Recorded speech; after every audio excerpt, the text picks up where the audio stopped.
نام ضلع ابوتراب ہے اور I am working as a product manager in Sante private limited. As you know Sante مختلف اویئرنیس کیمپین رن کر رہی ہے اسکن کے حوالے سے اور آئی کے حوالے سے، جو کہ سوشل میڈیا پہ اپلوڈ بھی ہے. ہم نے ایک نئی کیمپین جو ہے سانتے نے انٹروڈیوس کرائی ہے آگاہی کے نام سے، اور اس میں ای این ٹی اور پلمونالوجی سے ریلیٹڈ کچھ ٹاپکس جو ہے وہ ڈسکس کیے جائیں گے. اس میں پاکستان کے نامور کنسلٹنٹ اپنی ماہرانہ رائے کا اظہار کریں گے. تو اسی سلسلے میں آج میں جن ڈاکٹر صاحب کا تعارف کرانے جا رہا ہوں، پاکستان کے مایناس ادارے انڈس سے ان کا تعلق ہے، اور ڈاکٹر صاحب ای این ٹی کنسلٹنٹ ہیں انڈس ہاسپٹل میں. اور آج ہم ان سے کچھ جو ہے آگاہی کے سلسلے میں کسی ٹاپک پہ جو ہے ہم ڈسکس کریں گے. ڈاکٹر صاحب آج آپ سے آگاہی کے سلسلے میں جو ٹاپک میں پوچھنا چاہوں گا وہ کان کے انفیکشن کے حوالے سے. تو اس میں سے تھوڑا سا آپ کچھ اپنا ہائی لائٹ کریں کہ کان کے کیا کیا انفیکشن، کس طرح کے انفیکشنز ہوتے ہیں اور کس طرح لوگ جو ہے نا آپ کے پاس آ رہے ہوتے ہیں. السلام علیکم ورحمۃ اللہ وبرکاتہ. پہلے تو میں بڑا شکر گزار ہوں، اور میں سمجھتا ہوں کہ آگاہی کا جو پروگرام ہے یہ بڑا ہی ضروری ہے، اور اس سے ہمارے جو ماحول ہے اور معاشرہ ہے اس میں وہ بنیادی باتوں کے متعلق لوگوں کو عام معلومات فراہم ہو سکتی ہیں، جس کے نہ ہونے کی وجہ سے کافی نقصانات ہو سکتے ہیں. جس طرح سے آپ نے سوال کیا کہ کان کی کیا بیماریاں ہوتی ہیں، تو چونکہ میں ایک ای این ٹی اسپیشلسٹ ہوں، ہمارا رابطہ جو ہے تعلق وہ کان سے بہت زیادہ ہوتا ہے. ہمارے پاس جو مریض آتے ہیں وہ کان کے مختلف قسم کے امراض میں مبتلا ہوتے ہیں، جس میں سے جو بہت ہی عام ہے وہ کان میں شدید درد ہونا، کان میں انفیکشن کا ہونا، جس میں کان سے مواد کا بہنا، آواز کا نہیں آنا، سماعت کا چلے جانا، یا پھر مختلف قسم کے آوازوں کا کان میں آنا جو ہے شامل ہوتا ہے. بالکل بہتر ڈاکٹر صاحب. ایک چیز جو بہت زیادہ کامنلی لوگ اس کی شکایت کرتے ہیں وہ کان کا بہنا. ڈاکٹر صاحب اس کی کیا وجوہات ہے کان کے بہنے کی، اس پہ کچھ روشنی ڈالیں. جی آپ نے بجا فرمایا. کان کے بہنے کے ساتھ ہمارے پاس کافی مریض آتے ہیں جو کہ عمر کے مختلف حصوں سے تعلق رکھتے ہیں، جن میں بچوں کی تعداد بہت زیادہ ہوتی ہے جو کان کے بہنے کی شکایت کے ساتھ آتے ہیں، اور پھر اسی طریقے سے بڑوں میں اور عمر رسیدہ لوگوں میں بھی پائے جاتے ہیں. اس کے بہت ساری وجوہات ہوتی ہیں، جس کے لیے میں سمجھتا ہوں کہ عموماً ہمارے پاس یہ دیکھنے کو ملتا ہے کہ کان کے بہنے کے ساتھ لوگ ناک کان حلق کے ماہر کے پاس جانے کے بجائے عام لوگوں کے پاس جاتے ہیں، اور یا پھر گھر میں خود ہی کوئی مختلف قسم کی ادویات استعمال کرتے ہیں، جس میں کہ سب سے عام طور پہ دیکھا جاتا ہے کہ وہ دواؤں کی دکان میں جاتے ہیں اور دوا کی دکان والے حضرات جو ہیں وہ کوئی کان میں ڈالنے کے قطرے ان کو دے دیتے ہیں اور اس کو استعمال کرتے ہیں. جی بالکل. یہ ایک بہت ہی نقصان دہ عمل ہے، کیونکہ کان کے بہنے کی وجہ جو ہے وہ معلوم ہونا بہت ضروری ہے، اور اس کے بہت سارے وجوہات ہیں. وہ کان میں انفیکشن بھی ہو سکتا ہے جو کہ مختلف قسم کے انفیکشن ہوں گے. وہ بیکٹیریا سے انفیکشن ہو سکتا ہے، وہ فنگس سے انفیکشن ہو سکتا ہے، وہ ایک عام سا کسی بھی نزلے زکام کی شدت کی وجہ سے جو بچوں میں نظر آتا ہے، کان کے پردے کو پھاڑ کر کے پانی باہر آ سکتا ہے. تو ان سب چیزوں کو میں جو علاج کا طریقہ ہے اس کا زاویہ بہت بدل جاتا ہے، اور ایک ذرا سی زاویے کی تبدیلی سے پیچیدگی میں بہت زیادہ اضافہ ہو چلا جاتا ہے. بالکل ڈاکٹر صاحب، پیچیدگی کا ابھی آپ نے ذکر کیا، تو پیچیدگیاں کیا ہو سکتی ہیں اس سے اگر کان کے بہنے کو کنٹرول نہ کیا جائے، یا اپنی طرف سے خود سے علاج لوگ شروع کر دیتے ہیں، تو اس سے کیا پیچیدگیاں سر ہو سکتی ہیں؟ دیکھیے کان کے بہنا جو ہے وہ ایک علامت ہے، اور علامت کا مطلب یہ ہے کہ اس کے نیچے کچھ بیماری ہے جو پل رہی ہے.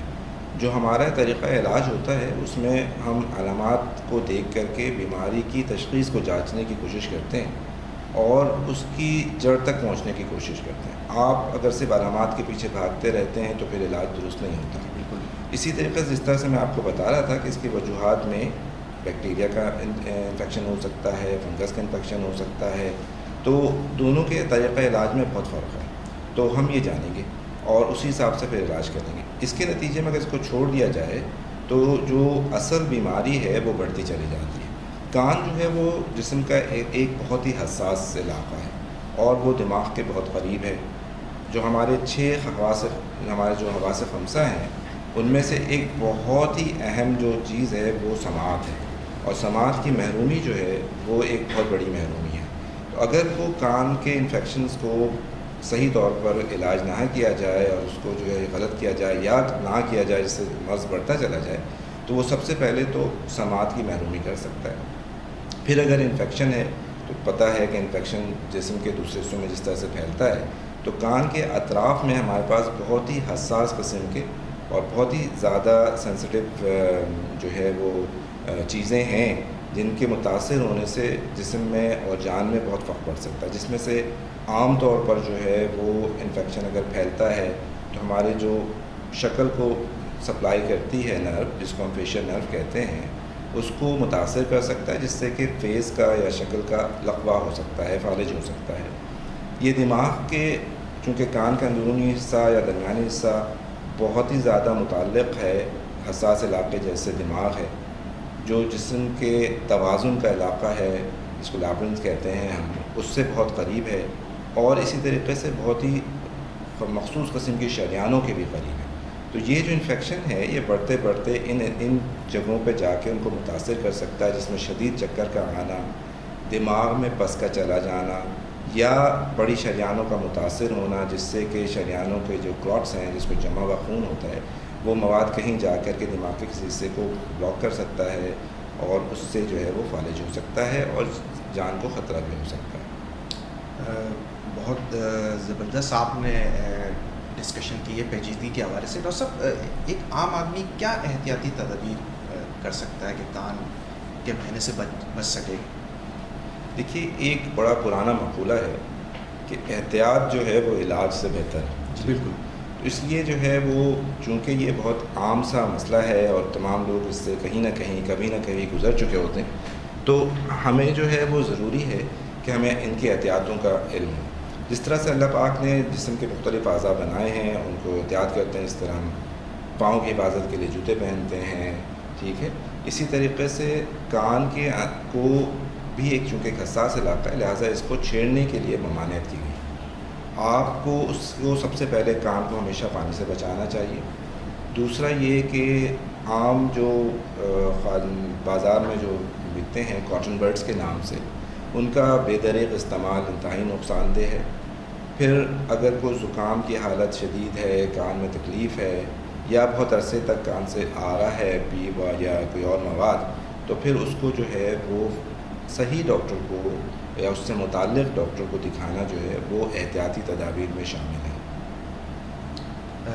بالکل ڈاکٹر صاحب، ٹریٹمنٹ آپشن کی طرح اگر ہم چاہتے ہیں تو آپ کیا سجیسٹ کرتے ہیں؟ دیکھیے، جس طرح سے میں نے پہلے آپ کو کہا کہ وجوہات جو ہیں یا اسباب جو ہیں، سبب جو ہے، وہ ڈپینڈ کرتا ہے کہ ہم کس طریقہ علاج پہ لے جاتے ہیں۔ اصل ہے سورس آف انفیکشن، اس کو ختم کیا جائے، جو کہ ناک سے آ سکتا ہے، حلق سے آ سکتا ہے، کان کے بیرونی حصے سے جا سکتا ہے، ٹھیک ہے، اس کو کنٹرول کیا جائے، اور ہم وہ کرتے ہیں۔ دوسری بات یہ ہے کہ اگر کسی اندرونی وجہ سے، جیسے بہت سارے ہمارے پاس ہوتے ہیں بچے جو کہ ناک کے پیچھے کے حدود کے بڑھنے کی وجہ سے ان کے کان میں مواد جم جاتا ہے، بعد میں نکلتا ہے، پردے میں سوراخ ہو جاتا ہے، اور پھر اس طرح سے آگے وہ انفیکشن کی طرف چلے جاتے ہیں۔ تو پھر ہم ان میں سب سے پہلے تو یہ کرتے ہیں کہ ہم اس جرثومے کو معلوم کرنے کی کوشش کرتے ہیں، جو ایک کلچر سینسٹیوٹی کا پروسیس ہے، وہ لے کر کے اس سے معلوم کرنے کی کوشش کرتے ہیں، اور پھر اس جرثومے سے متعلق جو ہے وہ دوا دیتے ہیں۔ وہ دوا جو ہے وہ قطروں کی شکل میں بھی ہوتا ہے، اس کو اینٹی بایوٹکس کہتے ہیں، یا پھر شربت کی شکل میں یا گولیوں کی شکل میں بھی لے سکتے ہیں۔ تو اس کا علاج ہے۔ بہت دفعہ ایسا ہوتا ہے ہمارے پاس کہ یہ بیماری کافی بڑھ چکی ہوتی ہے، جو کہ کان کے درمیانی حصے میں اور اس کے متعلق جو ہڈیاں ہوتی ہیں ان میں پھیل چکی ہوتی ہیں، تو اس کی صفائی کے لیے ہمیں بعض دفعہ آپریشن بھی کرنا پڑتا ہے، جو کہ اس کا علاج کا ایک حصہ ہے۔ بہت شکریہ ڈاکٹر صاحب، آپ نے کافی جامع طریقے سے کان کے انفیکشن، کان کے بہنے کو خصوصی طور پہ بریفلی جو ہے وہ اس کی اویئرنیس جو ہے وہ ناظرین تک پہنچائی۔ آپ کا شکر گزار ہوں۔ ناظرین، بہت شکریہ آپ لوگوں کا، اور ڈاکٹر صاحب کی میں بات کو سیکنڈ کروں گا کہ احتیاط علاج سے بہتر ہے، لیکن اگر چیزیں بیماری کنٹرول میں نہیں ہے آپ کے، یا کان کے بہنے سے ریلیٹڈ اگر میں بات کروں وہ کنٹرول میں نہیں آ رہا، تو بہتر زیادہ یہ ہے کہ اپنے مالج سے مشورہ کریں، نہ کہ خود سے جو ہے اس کا علاج شروع کریں. بہت شکریہ.